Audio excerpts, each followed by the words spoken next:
क्यों बनाए जाते थे लोह योनि कवच और लोहलिंग कवच? इतिहास में लोहे जैसी धातु से बनाए गए अंडरगारमेंट्स के कई अजीबोगरीब किस्से मौजूद हैं। आइए जानते हैं एक ऐसा ही मशहूर किस्सा। बहुत समय पहले की बात है। एक विशाल और समृद्ध राज्य पर राजा विक्रमादित्य का शासन था। उसे यह गद्दी विरासत में मिली थी, लेकिन वह एक निडर योद्धा या न्यायप्रिय राजा बनने के बजाय ऐशो आराम और विलासिता में डूबा रहता। उसे दुनिया की सबसे सुंदर स्त्रियों को अपनी रानी बनाने का जुनून था।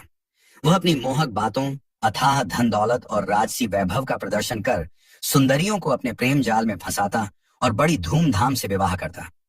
लेकिन उसकी खुशी चिरस्थायी नहीं थी। कुछ समय के बाद उसे अपनी हर रानी से ऊब होने लगती और वह किसी नई स्त्री की तलाश में जुट जाता। फिर भी उसकी एक कमजोरी थी। उसे अपनी रानियों पर जरा भी भरोसा नहीं था। वह हमेशा सोचता कि जब वह युद्ध पर जाएगा या राज्य के कार्यों में व्यस्त रहेगा तो उसकी रानियां किसी और पुरुष की ओर आकर्षित हो सकती हैं। यह विचार उसे बेचैन कर देता और यही कारण था कि उसने अपने महल को एक किले की तरह बना दिया था। वहां से उसकी रानियां बाहर नहीं जा सकती थीं और कोई पुरुष वहां बिना अनुमति प्रवेश नहीं कर सकता था। लेकिन उसकी क्रूरता यही नहीं रुकी। जब उसका मन किसी रानी से भर जाता, वह एक लोहार को बुलाता। उस लोहार को हुक्म दिया जाता कि वह रानी के नाप की एक लोह योनि कवच यानी पैंटी बनाए। एक ऐसा बंधन जो न केवल रानी की आजादी छीन ले बल्कि उसे शारीरिक और मानसिक रूप से तोड़ दे। इस पैंटी में एक खास ताला लगाया जाता था जिसकी चाबी सिर्फ राजा के पास रहती थी। यह उसकी बीमार सोच का प्रतीक था। वह अपनी रानियों को कैद करना चाहता था ताकि वे हमेशा उसके अधीन रहें। इन्हीं रानियों में एक थी शालिनी। शालिनी कोई साधारण स्त्री नहीं थी। उसकी सुंदरता ऐसी थी कि छान भी शर्मा जाए। लंबे काले बाल, गहरी आंखें और एक तेज जो उसके चेहरे पर सूरज की तरह चमकता था। लेकिन उसकी असली ताकत उसकी बुद्धि और युद्ध कौशल में थी। बचपन से ही उसने अपने पिता, जो एक योद्धा थे, से तलवारबाजी और रणनीति सीखी थी। वह नन्ही उम्र में ही घोड़ों पर सवार होकर जंगल में शिकार खेलती थी और तीरंदाजी में निशाना ऐसा लगाती थी कि पेड़ के पत्ते को भी छेद दे। जब राजा की नजर शालिनी पर पड़ी तो वह उसे देखते ही मंत्रमुग्ध हो गया।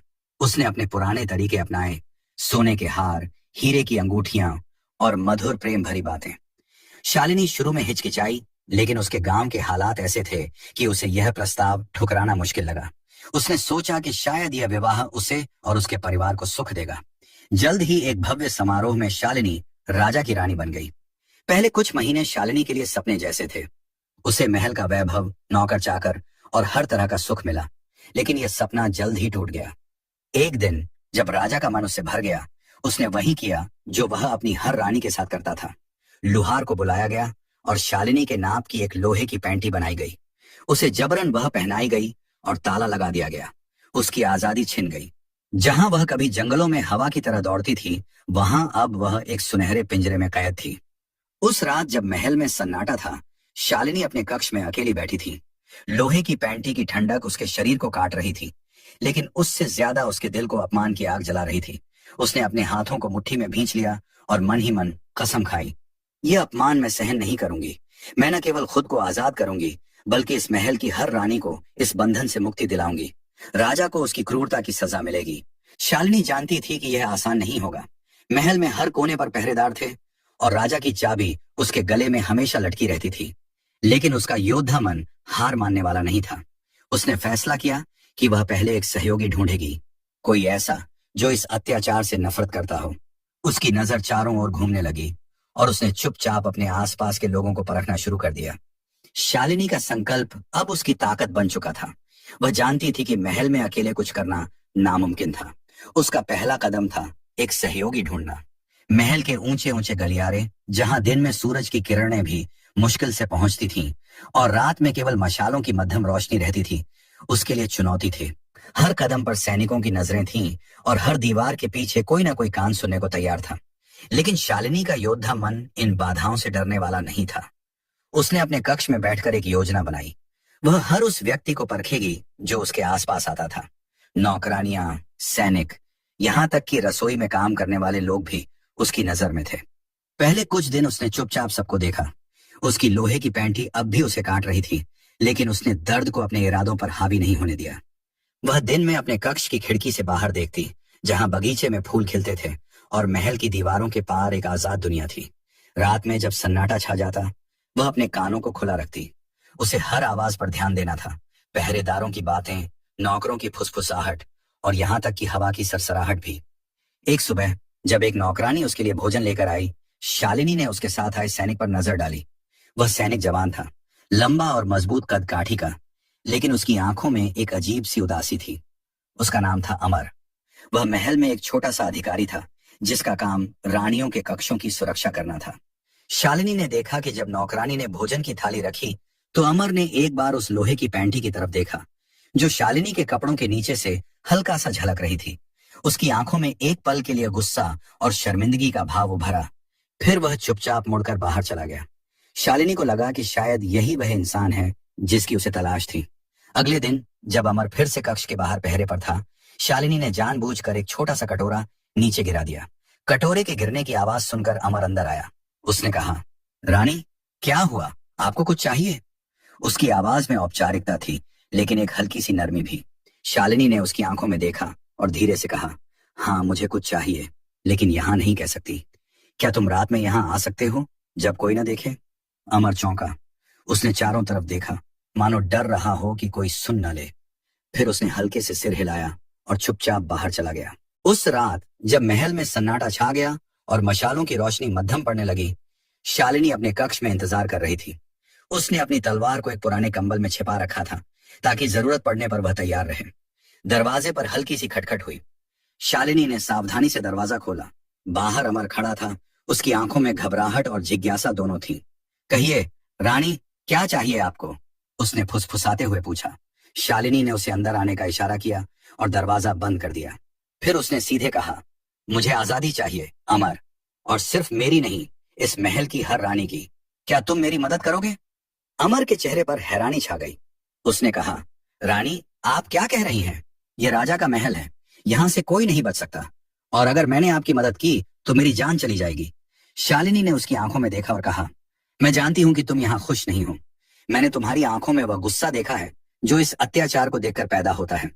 अगर तुम मेरे साथ नहीं आए तो यह क्रूरता कभी खत्म नहीं होगी। तुम्हारी जान का खतरा तो है, लेकिन क्या यह जिंदगी जीने लायक है? अमर चुप रहा। उसके मन में उथल पुथल मच गई। वह सचमुच राजा की हरकतों से नफरत करता था।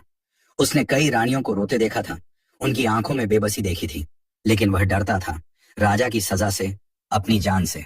शालिनी की बातें उसके दिल को छू गईं। उसने गहरी सांस ली और कहा, रानी, मुझे सोचने का वक्त चाहिए। ये आसान नहीं है, लेकिन मैं आपसे वादा करता हूँ, कल रात तक आपको जवाब दूंगा। अमर अगली रात वापस आया। इस बार उसकी आंखों में एक नई चमक थी। उसने कहा, रानी, मैं आपके साथ हूँ, लेकिन हमें बहुत सावधानी बरतनी होगी। वह चाबी जो राजा अपने गले में पहनता है, वही हमारी आजादी की कुंजी है। शालिनी ने मुस्कुराते हुए कहा, तो फिर हमें उस चाबी तक पहुंचना होगा। क्या तुम उसके कक्ष के पास जा सकते हो? अमर ने कहा, हाँ, मैं वहां पहरा देता हूँ, लेकिन चाबी को छूना आसान नहीं। वह सोते वक्त भी उसे नहीं उतारता। हमें कोई ऐसा तरीका ढूंढना होगा कि वह खुद इसे उतारे। शालिनी ने सोचा और कहा, अगर वह नशे में हो तो क्या हम उसे शराब में कुछ मिला सकते हैं? अमर ने कहा, यह हो सकता है, लेकिन शराब को उसके कक्ष तक पहुंचाना और उसे पीने के लिए मजबूर करना आसान नहीं। हमें रसोई में किसी की मदद चाहिए होगी। शालिनी ने कहा, ठीक है, तुम रसोई में किसी भरोसेमंद इंसान को ढूंढो। मैं यहाँ से दूसरी रानियों को तैयार करूंगी। हमें एकजुट होना होगा। अगले कुछ दिन महल में एक अजीब सी हलचल थी। शालिनी ने चुपचाप दूसरी रानियों से बात की। कुछ डर रही थी, लेकिन शालिनी की हिम्मत देखकर उनकी उम्मीद जागी। उधर अमर ने रसोई में काम करने वाली एक बूढ़ी औरत कमला को अपने पक्ष में किया। कमला ने राजा के लिए खाना बनाया था और उसकी कमजोरी जानती थी। उसे मीठी शराब बहुत पसंद थी। उसने कहा, मैं शराब में नींद की दवा मिला सकती हूँ, लेकिन अगर वह समझ गया तो मेरी जान खतरे में पड़ जाएगी। अमर ने कहा, चिंता मत करो कमला, हम सब इसमें साथ हैं। योजना तैयार थी, अब बस सही मौके का इंतजार था। एक रात जब राजा अपने कक्ष में अकेला था, कमला ने एक सोने की थाली में शराब का प्याला रखा और उसे भेज दिया। शालिनी अपने कक्ष में बैठी उस पल का इंतजार कर रही थी जब राजा नशे में धुत होकर सो जाए। शालिनी अपने कक्ष में बैठी थी। उसकी उंगलियां उस पुरानी तलवार के मूठ पर धीरे धीरे थिरक रही थी। उसकी आंखों में एक अजीब सी चमक थी, आजादी की उम्मीद और बदले की आग का मिश्रण। महल में सन्नाटा था, लेकिन हवा में एक तनाव साफ महसूस हो रहा था। कमला ने शराब का प्याला तैयार कर लिया था, जिसमें नींद की दवा मिलाई गई थी। एक ऐसी दवा जो इतनी हल्की थी कि राजा को इसका स्वाद न पता चले, लेकिन इतनी ताकतवर कि वह गहरी नींद में चला जाए। अमर ने कमला को हिम्मत बंधाई थी और अब वह उस प्याले को राजा के कक्ष तक ले जाने की जिम्मेदारी उठाने वाला था। रात गहरा रही थी। महल के गलियारों में मशालों की मध्यम रोशनी दीवारों पर अजीब सी परछाइयां बना रही थी। उसके हाथ में एक सोने की थाली थी जिस पर शराब का प्याला रखा था। उसका दिल जोर जोर से धड़क रहा था। वह जानता था कि अगर यह योजना नाकाम हुई तो उसकी जान तो जाएगी ही, शालिनी और बाकी रानियों का सपना भी चूर चूर हो जाएगा। वह राजा के कक्ष के दरवाजे तक पहुंचा। वहां दो पहरेदार खड़े थे, दोनों की आंखें सख्त और संदेही। एक ने पूछा, ये क्या है अमर, इतनी रात को राजा के लिए शराब? अमर ने अपनी घबराहट छिपाते हुए कहा, हाँ, राजा ने आज रात शराब मांगी थी, रसोई से कमला ने तैयार की है। तुम जानते हो उन्हें मीठी शराब कितनी पसंद है। दूसरे पहरेदार ने हंसते हुए कहा, हाँ, और फिर सुबह तक खर्राटे मारते रहेंगे। ठीक है, अंदर जा, लेकिन जल्दी बाहर आना। अमर ने सिर हिलाया और दरवाजा खोलकर अंदर घुस गया। राजा अपने सिंहासन जैसे बिस्तर पर अधलेटा था। उसके गले में वह चाबी चमक रही थी जो सोने के ताबीज में जड़ी थी। उसने अमर को देखा और गहरी आवाज में कहा, ये क्या लाया है? अमर ने थाली आगे बढ़ाई और कहा, महाराज, आपके लिए खास शराब रसोई से अभी तैयार हुई है। राजा की आंखों में लालच भरी चमक उभरी। उसने प्याला उठाया, उसे सूंघा और फिर एक घूंट लिया। मीठी है। ठीक है, तू जा, उसने इशारा किया। अमर ने सिर झुकाया और बाहर निकल गया। लेकिन जैसे ही वह दरवाजा बंद कर रहा था, उसने देखा कि राजा ने प्याला पूरा खाली कर दिया। अब इंतजार का वक्त था। अमर शालिनी के कक्ष की ओर लौटा। रास्ते में उसका मन बेचैन था। क्या दवा काम करेगी? क्या कोई शक करेगा? वह शालिनी के दरवाजे तक पहुंचा और हल्के से खटखटाया। शालिनी ने दरवाजा खोला और फुसफुसाते हुए पूछा, काम हो गया? अमर ने कहा, हाँ, उसने शराब पी ली। अब हमें इंतजार करना होगा कि वह सो जाए। लेकिन रानी, अगर वह नहीं सोया तो हम सब खतरे में पड़ जाएंगे। शालिनी ने कहा, चिंता मत करो, वह सोएगा। हमें बस सही वक्त का इंतजार करना है। तुम वापस जाओ और उसकी हर हरकत पर नजर रखो। अमर वापस राजा के कक्ष के पास पहुंचा। वह बाहर खड़ा रहा जैसे कोई साधारण पहरेदार। करीब आधे घंटे बाद उसे खर्राटों की आवाज सुनाई दी। उसका दिल जोर से धड़का। उसने दरवाजा हल्के से खोला और देखा, राजा अपने बिस्तर पर गहरी नींद में था। उसका मुंह खुला था और चाबी उसकी छाती पर लटक रही थी। अमर ने जल्दी से शालिनी को खबर दी। शालिनी ने अपनी तलवार उठाई और अमर के साथ राजा के कक्ष की ओर बढ़ी। महल के गलियारे अब और खामोश लग रहे थे, मानो हर दीवार उनकी साजिश को देख रही हो। वे दोनों चुपचाप चल रहे थे। उनके कदमों की आवाज भी हवा में गुम हो रही थी। कक्ष के बाहर पहरेदार अब भी थे। शालिनी ने अमर को इशारा किया। अमर ने पहरेदारों से कहा, राजा ने मुझे अंदर बुलाया है, कुछ काम है। एक पहरेदार ने कहा, अभी? वह तो सो रहा होगा। अमर ने हंसते हुए कहा, हाँ, लेकिन शराब पीने के बाद उसका मिजाज बदल जाता है। तुम लोग जानते हो। पहरेदारों ने एक दूसरे को देखा और फिर उसे अंदर जाने दिया। शालिनी चुपके से दीवार की आड़ में छिपी रही। अमर अंदर गया। उसने देखा कि राजा सचमुच गहरी नींद में था। उसने धीरे से चाबी की ओर हाथ बढ़ाया। जैसे ही उसने ताबीज को छुआ, राजा ने नींद में हल्के से करवट बदली। अमर का दिल धक से रह गया। वह पल भर के लिए रुक गया। जब राजा फिर से खर्राटे मारने लगा, उसने चाबी को ताबीज से अलग किया। लेकिन तभी एक अनपेक्षित घटना हुई। चाबी हाथ से फिसलकर नीचे गिर गई और एक हल्की सी टन की आवाज हुई। बाहर खड़े पहरेदारों में से एक ने आवाज सुनी। उसने दरवाजे की ओर देखा और कहा, यह क्या था? अमर, सब ठीक है ना? अमर ने जल्दी से चाबी उठाई और अपनी वर्दी में छिपा ली। उसने बाहर आकर कहा, हाँ, बस एक कटोरा गिर गया था। राजा सो रहा है। पहरेदार ने संदेह से उसकी ओर देखा, लेकिन कुछ कहा नहीं। अमर बाहर निकला और शालिनी को चाबी थमाई। शालिनी ने चाबी को देखा। वह छोटी सी थी, लेकिन उसमें सारी रानियों की आजादी छिपी थी। उसने अपनी लोहे की पैंटी का ताला खोला। ठंडे लोहे से मुक्ति पाकर उसके शरीर में एक नई ऊर्जा दौड़ गई। लेकिन तभी एक नया खतरा सामने आया। महल के एक कोने से सैनिकों की तेज कदमों की आवाज सुनाई दी। शालिनी और अमर ने एक दूसरे को देखा। अमर ने फुसफुसाया, लगता है किसी ने शक कर लिया, हमें जल्दी करना होगा। शालिनी ने कहा, पहले दूसरी रानियों को आजाद करना होगा, फिर हम राजा से निपटेंगे। चलो। दोनों तेजी से रानियों के कक्षों की ओर बढ़े, लेकिन सैनिकों की आवाज पास आ रही थी।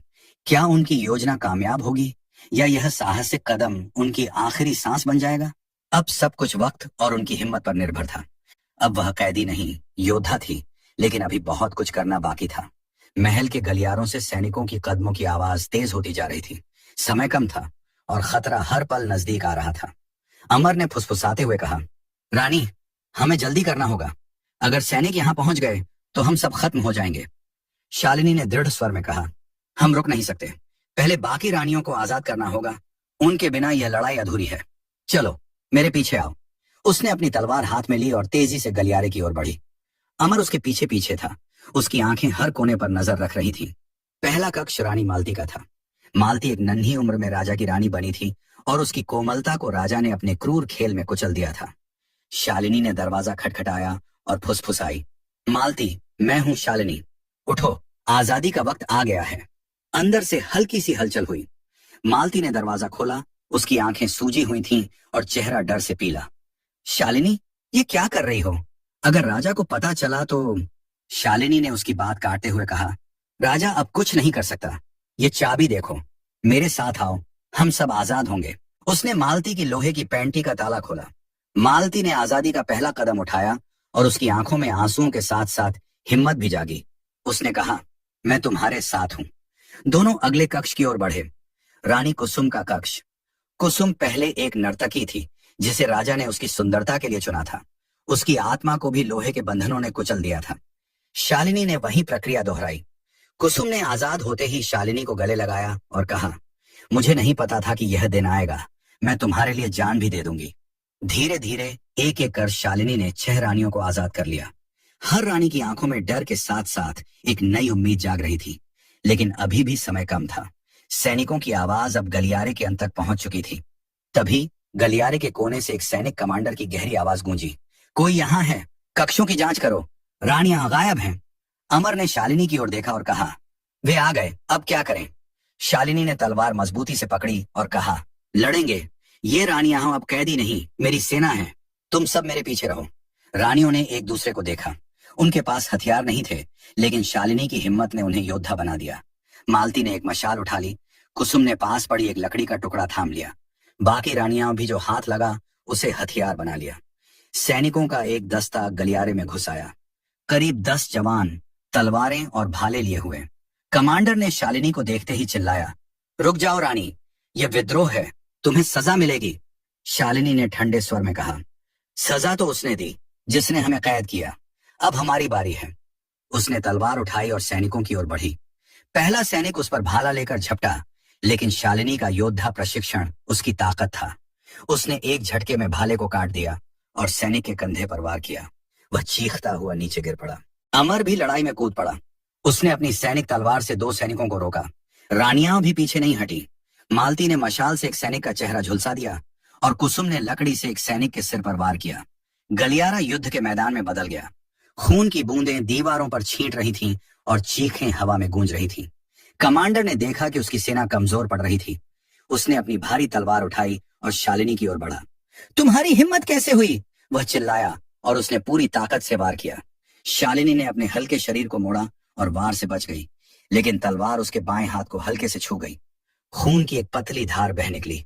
दर्द से उसकी सांसें तेज हुईं, लेकिन उसने हार नहीं मानी। उसने जवाबी हमला किया और कमांडर के पैर पर वार किया। वह घुटनों के बल गिर पड़ा। शालिनी ने उसकी गर्दन पर तलवार रख दी और कहा, अब बोल, हमारे साथ है या खिलाफ? कमांडर ने दांत पीसे और कहा, मैं राजा का वफादार हूं। शालिनी ने ठंडे स्वर में कहा, तो यह तुम्हारी आखिरी वफादारी थी। उसने तलवार से उसका अंत कर दिया। बाकी सैनिकों ने यह देखकर हथियार डाल दिए। वे जानते थे कि अब हार निश्चित थी। लेकिन तभी एक नया संकट सामने आया। राजा के कक्ष से एक गहरी चीख सुनाई दी। शराब का नशा टूट चुका था और राजा जाग गया था। उसने देखा कि उसकी चाबी गायब थी। वह गुस्से से पागल हो उठा और अपनी भारी तलवार उठाकर बाहर निकला। उसकी आंखें लाल थीं और उसका चेहरा क्रोध से थर्रा रहा था। शालिनी, उसकी आवाज महल में गूंजी, तुम कहाँ हो विश्वासघाती? शालिनी ने रानियों की ओर देखा और कहा, यह आखिरी लड़ाई है, तैयार रहो। अमर ने कहा, रानी, वह अकेला है, हम उसे खत्म कर सकते हैं। शालिनी ने सिर हिलाया और तलवार थामे राजा की ओर बढ़ी। गलियारे के अंत में राजा खड़ा था। उसके हाथ में तलवार और चेहरे पर क्रूर मुस्कान। तुमने सोचा था कि मुझे हरा सकती हो? उसने कहा। शालिनी ने जवाब दिया, नहीं, मैंने सोचा नहीं, मैंने ठान लिया। दोनों एक दूसरे की ओर बढ़े। तलवारें हवा में टकराईं और चिंगारियां उड़ी। यह एक ऐसी लड़ाई थी जो न केवल शालिनी की आजादी की, बल्कि पूरे राज्य के भाग्य की कहानी लिखने वाली थी। महल का गलियारा अब खून और पसीने की गंध से भरा था। मशालों की मध्यम रोशनी में दीवारों पर छींटे पड़े खून की परछाइयां बन रही थीं। शालिनी अपनी तलवार थामे खड़ी थी। उसका बायां हाथ अभी भी हल्का हल्का रिस रहा था, लेकिन उसकी आंखों में डर का नामो निशान नहीं था। उसके पीछे रानियां और अमर खड़े थे। सबकी सांसें थमी हुई थीं। सामने राजा विक्रमादित्य था, उसकी भारी तलवार हाथ में लिए और चेहरा क्रोध से लाल। उसकी गहरी आवाज गलियारे में गूंज रही थी। शालिनी, तुमने मेरे खिलाफ विद्रोह किया, आज तुम्हारी हिम्मत का अंत होगा। शालिनी ने उसकी ओर देखा और ठंडे स्वर में कहा, नहीं राजा, आज तुम्हारी क्रूरता का अंत होगा। तुमने हमें कैद किया, अपमानित किया, लेकिन अब हम तुम्हारे गुलाम नहीं हैं। राजा ने जोर से हंसा। उसकी हंसी में एक बीमार सी खुशी थी। तुम, एक औरत, मेरे सामने? मैंने राज्य जीते हैं, सेनाएं हराई हैं। तुम क्या हो मेरे सामने? शालिनी ने जवाब दिया, तुमने राज्य जीते होंगे, लेकिन तुम्हारा दिल हारा हुआ है, और आज मैं तुम्हें दिखाऊंगी कि एक औरत क्या कर सकती है। शब्दों का खेल खत्म हुआ और तलवारें हवा में टकराईं। राजा का पहला वार भारी और तेज था। उसने अपनी पूरी ताकत से शालिनी की ओर तलवार झटकी, लेकिन शालिनी का योद्धा प्रशिक्षण उसकी ढाल था। उसने अपने हल्के शरीर को एक तरफ झुकाया और वार को छूकने दिया। तलवार दीवार से टकराई और चिंगारियां उड़ गईं। शालिनी ने मौका नहीं गंवाया। उसने तुरंत जवाबी हमला किया और राजा के कंधे पर वार किया। तलवार ने उसकी चमड़े की बख्तर को चीर दिया और खून की एक पतली धार बह निकली। राजा ने दर्द से कराहते हुए कहा, तुम्हें यह महंगा पड़ेगा। उसने फिर से हमला किया, इस बार और तेज। शालिनी ने अपने पैरों को जमाया और तलवार से वार को रोका। धातु की टक्कर से तेज आवाज गूंजी और दोनों एक दूसरे के सामने खड़े हो गए। तलवारें आपस में भिड़ी हुईं। राजा की ताकत भारी थी और शालिनी को अपने हाथों में दबाव महसूस हुआ, लेकिन उसने हार नहीं मानी। उसने अपनी बुद्धि का इस्तेमाल किया। एकाएक वह नीचे झुकी और राजा के पैरों पर वार किया। राजा लड़खड़ा गया और उसका संतुलन बिगड़ गया। रानियां यह सब देख रही थीं। मालती ने चिल्लाकर कहा, शालिनी, उसे खत्म कर दो। कुसुम ने अपनी लकड़ी उठाई और पास खड़े एक सैनिक को धमकाया, जो अभी भी हथियार डालने में हिचक रहा था। अमर ने अपनी तलवार उठाई और शालिनी के पास पहुंचने की कोशिश की, लेकिन शालिनी ने उसे इशारा किया, रुक जाओ अमर, ये मेरी लड़ाई है। राजा ने खुद को संभाला और फिर से हमला बोला। इस बार उसने अपनी तलवार को दोनों हाथों से पकड़ा और पूरी ताकत से शालिनी की ओर झपटा। शालिनी ने देखा कि यह वार जानलेवा था। उसने अपनी सारी ताकत और चपलता लगाई। वह एक तरफ कूदी और तलवार को राजा के कूल्हे पर मारा। राजा चीखा और घुटनों के बल गिर पड़ा। उसकी तलवार हाथ से छूटकर दूर जा गिरी। शालिनी ने उसकी गर्दन पर तलवार रख दी और कहा, अब बोल, अपनी गद्दी मुझे सौंपेगा या यहां खत्म हो जाएगा। राजा ने उसकी ओर देखा। उसकी सांसें तेज थीं और चेहरा पसीने से भीगा था। उसने दांत पीसे और कहा, ठीक है शालिनी, गद्दी तुम्हारी, लेकिन मेरी जान बख्श दो। शालिनी ने कहा, तुम्हारी जान रहेगी, लेकिन तुम्हारी सजा अभी बाकी है। शालिनी ने अमर को इशारा किया, इसे बांधो और कक्ष में ले चलो। रानियां आगे बढ़ी और पास पड़ी रस्सियों से राजा के हाथ पैर बांध दिए। वह गुस्से से चिल्ला रहा था, लेकिन उसकी आवाज अब कमजोर थी। शालिनी ने उसी लोहार को बुलवाया जिसने रानियों के लिए लोहे की पैंटियां बनाई थी। लुहार एक बूढ़ा और डरपोक इंसान कांपते हुए आया। शालिनी ने कहा, तुमने हमारे लिए बंधन बनाए, अब इसके लिए एक खास कवच बनाओ, लौह लिंग कवच यानी अंडरवेयर, जो इसे उसकी वासना की सजा दे। लुहार ने सिर झुकाया और कहा, जैसी आपकी आज्ञा रानी। अगले दिन लुहार ने एक मजबूत लोहे का कवच बनाया। यह इतना सख्त था कि उसे तोड़ना नामुमकिन था। राजा को जबरन वह पहनाया गया और शालिनी ने उसमें एक ताला लगवाया। चाबी उसने अपने गले में एक हार की तरह पहन ली। उसने सैनिकों और दरबारियों के सामने ऐलान किया, कोई भी इस कवच को खोलने की कोशिश करेगा, उसे मृत्यु दंड मिलेगा। यह राजा अब आजाद है, लेकिन इसका हर पल एक सजा होगा। राजा को महल के बाहर छोड़ दिया गया। वह सुंदर स्त्रियों को देखता, उसकी वासना भड़कती, लेकिन लोहे का कवच उसे कुछ करने से रोकता। हर बार उसे असहनीय पीड़ा होती। वह चिल्लाता, रोता और शालिनी से गुहार लगाता, मुझे कैद कर दो, लेकिन इस पीड़ा से मुक्त करो। लेकिन शालिनी ने उसकी एक न सुनी। उसने कहा, जैसा तुमने हमारे साथ किया वही अब तुम भोगो। शालिनी ने गद्दी संभाली। उसने सबसे पहले महल के किले जैसे बंधनों को तोड़ा। रानियां अब आजाद थीं। कुछ अपने घर लौट गईं, कुछ शालिनी के साथ रहीं और राज्य की नई सेना का हिस्सा बनी। अमर को उसका सेनापति बनाया गया। शालिनी ने राज्य में न्याय और समानता का शासन शुरू किया। जहां कभी अत्याचार और डर का बोलबाला था, वहां अब शांति और सम्मान की हवा बहने लगी। एक शाम शालिनी महल की छत पर खड़ी थी। उसके सामने सूरज डूब रहा था और हवा में आजादी की खुशबू थी। मालती उसके पास आई और पूछा, रानी, क्या आपको लगता है कि यह सब सपना था? शालिनी ने मुस्कुराते हुए कहा, नहीं मालती, ये सपना नहीं, हमारी हिम्मत की हकीकत है। हमने साबित किया कि बंधन कितने भी मजबूत हों, इरादे उनसे भी मजबूत होते हैं। और इस तरह राजा विक्रमादित्य की क्रूरता का अंत हुआ और शालिनी का नाम इतिहास में एक ऐसी योद्धा रानी के रूप में लिखा गया जिसने न केवल अपनी आजादी छीनी बल्कि एक नए युग की शुरुआत की।